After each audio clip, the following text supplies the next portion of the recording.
মানুষের জীবনে চাওয়া পাওয়ার শেষ নেই। আমি আমার জীবনে চাওয়ার চেয়েও অনেক কিছু বেশি পেয়ে গেছি। তো সেজন্য ঈশ্বরের কাছে অনেক অনেক কৃতজ্ঞ, ঈশ্বরকে শতকোটি প্রণাম।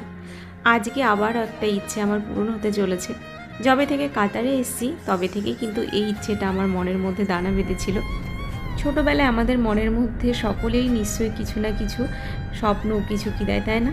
এই ধরো বড় হয়ে আমরা ফ্লাইটে চড়বো, মানে আকাশে উড়বো, কখনো সমুদ্রের জলে নামবো, কখনো বা পাহাড়ের চূড়ায় উঠবো, কিংবা কখনো মরুভূমির বুকে যাব। তো বাকি সবগুলো তো আমার ইচ্ছে পূর্ণ হয়েই গেছে। এই যে লাস্ট যেটা বললাম যে মরুভূমির বুকে যাব, আজকে কিন্তু সেই ইচ্ছে পূরণের পালা। কাতারে আসার পর থেকে অনেকবার ভেবেছি, কিন্তু যা হয়নি বিশেষ কিছু কারণে। যেমন ধরো এই করোনা শুরু হয়ে গেছিলো, তারপরে আদি এখন অনেকটাই ছোট ছিল, তো সেই কারণে কিন্তু যা হয়নি। তবে হঠাৎ করে এই সুযোগটা চলে এলো। ভেবেছিলাম আরও কিছুদিন পর হয়তো ইচ্ছেটা পূরণ হবে, এই ধরো আদি একটু মানে যখন বড় হয়ে যাবে সেই সময়। তো আজকে হঠাৎ করে ইচ্ছে পূরণ হওয়ার কারণ হচ্ছে অফিস থেকে প্রত্যেক বছরে কিন্তু মানে হাজব্যান্ডের অফিস থেকে পিকনিক অ্যারেঞ্জ করে, একটা গেট টুগেদার বলতে পারো। তো গত বছরও গেছিলাম, আর এইবার কিন্তু এত সুন্দর একটা জায়গায় আমাদের নিয়ে যাচ্ছে। তোমরা ভিডিওটা অবশ্যই শেষ পর্যন্ত দেখলে তবে বুঝতে পারবে। তো তার আগে তোমাদের সকলকে ওয়েলকাম জানিয়ে নিই। Hello my lovely friends, welcome back to আদি অ্যান্ড ফ্যামিলি। আশা করি তোমরা সকলে ভালো আছো, আমরাও কিন্তু অনেক ভালো আছি। তো ভিডিওটা কিন্তু শেষ পর্যন্ত দেখবে। জানি না আমি আজকের ভিডিওতে পুরোটা দিতে পারবো কি না, কারণ অনেকটা বড় ভিডিও। তো আমরা সকালবেলায় ঘুম থেকে উঠে বেরিয়ে গেছি, দেখতেই পেলে। আর আমাদের সঙ্গে কিন্তু আমার হাজব্যান্ডের অফিস কলিগের ফ্যামিলি যাচ্ছে, কারণ ওর যে অফিস কলিগ তার অফিসে আর কি এমার্জেন্সি ডিউটি ছিল, তো সেই কারণে উনি আসতে পারেননি, ওই জন্য ওনার ফ্যামিলি আর কি আমাদের সঙ্গে যাচ্ছে। তো আমরা দিগন্ত বিস্তৃত দেখো মরুর বুক চিরে চলেছি, কিন্তু চারিদিকে একদম নির্জন। আর এই দিকটা হচ্ছে ইন্ডাস্ট্রিয়াল এরিয়া, প্রচুর বড় বড় কলকারখানা রয়েছে, দূর থেকে দেখতে পাচ্ছ।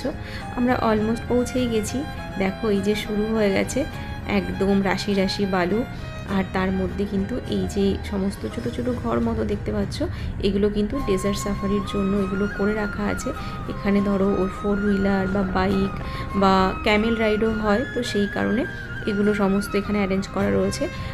এখানে আর কি ফিস দিয়ে বা পে করে আর কি তোমরা যে কেউ চাইলে এসে এখানে নিজেদের পছন্দ মতো সাফারি করতে পারে। কিন্তু আমাদের তো আজকে অফিস থেকে পিকনিক আছে, তো আমরা সেই উদ্দেশ্যেই রওনা দিয়েছি। অলমোস্ট পৌঁছে গেছি, আর দেখতে পাচ্ছ কীরকম আর কি কত অ্যারেঞ্জমেন্ট। ভীষণই এই জায়গাটা খুবই আর কি পপুলার একটা জায়গা, এটাকে সি লাইন বিচ বলে। কাতারে যারা থাকো তারা অবশ্যই জানো। আমরা কিন্তু পৌঁছে গেছি, আর এখান থেকে আমাদের জন্য একটা আলাদাই ব্যবস্থা রয়েছে। এই যে দেখতে পাচ্ছ দুটো জাম্বো বাস, এটাকে বাস বলবো না কি বলবো, আমি লাইফে ফার্স্ট টাইম দেখছি এরকম বড় গাড়ি। জানি না তোমরা মানে মোবাইলে কতটা বুঝতে পারছো।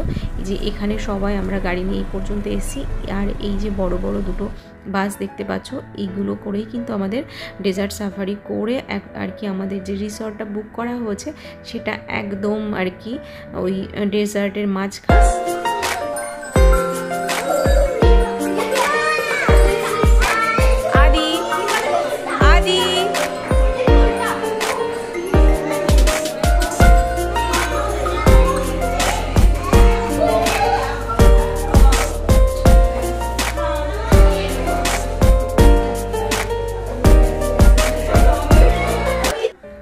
যেটা বলছিলাম যে আমরা অনেকটা আর কি ডেজার্টের মাঝখান দিয়ে একটা সুন্দর রিসর্টে গিয়ে পৌঁছবো। তার আগে এখানে একটা ওয়েটিং রুম আছে, এখানে সমস্ত আর কি সকলে এসে এখানে ওয়েট করছিল। আর এই যে বাস দুটো দেখছি একটু আগেই দেখলে, সেই বাসে করে কিন্তু নিয়ে যাওয়া হচ্ছিলো একবারে। তো এতজন যাওয়া সম্ভব নয়, প্রচুর লোক, মোটামুটি 150-200 জন লোক, তো সেই কারণে কি তারও বেশি হবে। তো সেই কারণেই আর কি 150-200 আমি কমই বললাম। ফ্যামিলি যেহেতু রয়েছে, ওদের অফিসের স্টাফই তো প্রচুর, তার সঙ্গে ফ্যামিলি রয়েছে, তো অনেক মেম্বার। আর সেই কারণে বাসে করে আর কি বারবার করে নিয়ে যাওয়া হচ্ছিল। আমরা একটু লাস্টের দিকে এসেছি, একটু দেরি হয়েছে যেহেতু ছোট বাচ্চা রয়েছে। সেই এই তুমি কি এনেছো এটা? চলো রেখে আসবে, চলো ওখানে রাখবে, চলো ওখানে রেখে দাও, যাও রেখে দাও, যাও যাও যাও, হ্যাঁ রাখো। আমি তো এই বাসটা দেখে অবাক যে এটা কী ধরনের বাস। এর চাকা দুটো এত বড় ছিল, দুটো নয় আর কি, যে কটায় চাকা আছে এত বড় ছিল, ভিডিওতে সেভাবে বোঝা যাচ্ছে না। আর দেখলে বাস থেকে রীতিমতো ওই ফ্লাইট থেকে যেরকম সিঁড়ি নামে সেইভাবে সিঁড়ি মানে বাসের দরজাটা ওপেন করা হলো, আর ওখানে কিন্তু সমস্ত সিঁড়িগুলো ওইভাবে সেট করা রয়েছে, আর সিঁড়ি দিয়েই উঠতে হচ্ছে, দেখতেই পাচ্ছ। আর এই যে আমরা এবার কিন্তু রওনা দিয়ে দিয়েছি। জানি না তোমরা কতটা বুঝতে পারছো, আমরা কিন্তু অনেকটা উপর দিয়ে যাচ্ছি, অনেকটা উপর দিয়ে। আর সবচেয়ে বড় কথা, এত বেশি জার্কিং হচ্ছিল, মানে এত বড় বাস তারপরেও এত বেশি জার্কিং হচ্ছিল যে আমি মোবাইল ধরে রাখতে পারছিলাম না। প্রথমে আমি আদিকে নিয়েছিলাম, কিন্তু পরবর্তীতে আমি ওর বাবার কাছে ওকে দিয়ে দিয়েছি, কারণ আমি ওকে ধরে রাখতে পারছিলাম না, এত বেশি জার্কিং হচ্ছিল। মানে ওপরে উঠছে আবার ধাই করে নিচে পড়ছে, এইটা আলাদা একটা এক্সপিরিয়েন্স। আর যেহেতু ফার্স্ট টাইম, তো আমি বুঝতে পারিনি যে এতটা জার্কিং হবে। ভীষণ মজা হচ্ছিল, কখনো বাসটা ওপরে উঠছে তারপরে গিয়ে আবার নিচে ধাপ করে পড়ছে, মানে কি বলবো, প্রত্যেকের অবস্থা খারাপ। সিট বেল্ট রীতিমতো প্রত্যেকের জন্য সিট বেল্ট রাখা ছিল, যেভাবে কারে থাকে, তারপরেও আমরা সিট থেকে লাফিয়ে লাফিয়ে উঠছিলাম। তবে সবচেয়ে ভালো হতো যদি একদম ফ্রন্টে বসতে পারতাম, তাহলে খুব সুন্দর ভিডিও নিতে পারতাম, তাহলে বোঝা যেত যে হ্যাঁ আমরা কতটা মানে উঁচু নিচু এরকমভাবে যাচ্ছি। যারা মানে তোমরা যারা ডেজার্ট সাফারি করেছো তারা তো জানোই, আর যারা করোনি তারা মরুভূমি তো আমরা সবাই দেখেছি, সেটা সামনে থেকে হোক বা টিভির পর্দায় হোক, তো সেই রকম একটা সিচুয়েশান বুঝতেই পারছো। জানি না আমি কতটা বোঝাতে পারছি, যেহেতু আমি সামনে বসতে পারিনি, আগে ওগুলো সিটগুলো বুক হয়ে গেছিলো, তো সেই কারণে সাইড থেকে সেইভাবে হয়তো তোমাদেরকে বোঝাতে পারিনি। তবে এই যে দেখো সামনে যে কতটা উঁচু পাহাড়ের মতো, আমরা কিন্তু এরকম জায়গা দিয়ে এসছি, তবে এখন আবার একটু সমতলের মধ্যে দিয়ে যাচ্ছি, অলমোস্ট পৌঁছেই গেছি। আর এই যে দেখো বললাম না সিট বেল্ট প্রত্যেকে বেঁধে রেখেছে, তারপরেও সিট থেকে মোটামুটি মানে লাফিয়ে লাফিয়ে আর কি উঠছি আমরা। তো আর এই যে দেখো আমরা মোটামুটি পৌঁছেই গেছি, কি সুন্দর দৃশ্য, ওদিকে সমুদ্র এদিকে বালি, মানে এটা ক্যামেরাতে কিছুই বোঝা যাচ্ছে না, সামনে থেকে যে এত অপূর্ব দৃশ্য ছিল সেটা বলার নয়।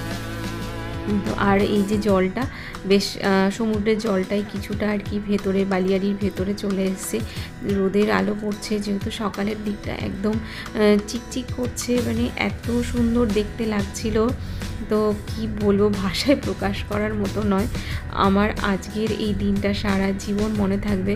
আর আমরা কিন্তু অলমোস্ট পৌঁছেই গেছি, এই যে দেখো রিসর্টের যে আর কি সীমানা, সেখানে পৌঁছে গেছি। এই যে দেখো ঢুকতে এখানে রিসেপশান ছিল, রিসেপশানে আমাদের সকলকে ওয়েলকাম ড্রিঙ্ক দেওয়া হয়েছে। আর এরপরে কিন্তু আমরা পৌঁছে একদম ব্রেকফাস্টে সোজা চলে গেছি, কারণ ব্রেকফাস্টের টাইম হয়ে গেছিলো। এই যে দেখো কি সুন্দর না, ঢুকতে এরকম একটা ঘর ছিল, পুরো চারিদিকে কাঁচ দিয়ে ঘেরা, যাতে কিনা আর কি ভিউটা সম্পূর্ণ চারিদিকে পাওয়া যায়।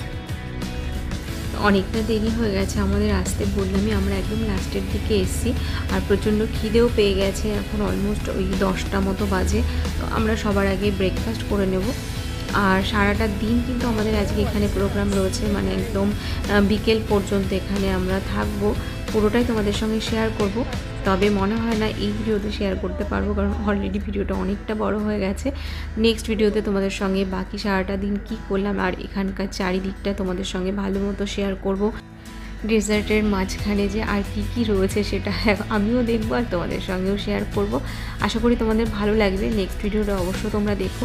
আর তোমাদেরকে একটা রিকোয়েস্ট করো, যারা আমার ভিডিওটা এতদূর পর্যন্ত দেখেছো অবশ্যই একটা লাইক করো আর কমেন্ট করো কেমন লাগলো তোমাদের সঙ্গে শেয়ার করলাম আমার নিজের কিছু সুন্দর খুশির মুহূর্ত, নিজের ইচ্ছে পূরণের একটা মুহূর্ত।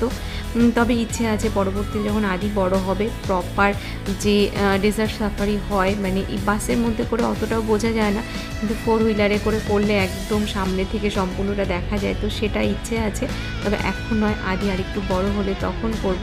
তো আর এই যে বললাম আমরা ব্রেকফাস্ট করবো, তো এখানে নিয়েছি হালকা একটু ব্রেকফাস্ট। এরপরে সারাটা দিন রয়েছে, সারাটা দিন তোমাদের সঙ্গে অবশ্যই শেয়ার করবো। তোমরা কিন্তু নেক্সট ভিডিওটা অবশ্যই দেখো। আর যারা এখনও ভিডিওটা দেখেছো আর যারা নতুন আছো চ্যানেলে, অবশ্যই আমার চ্যানেলটা সাবস্ক্রাইব করে দিও। দেখা হবে নেক্সট ভিডিও।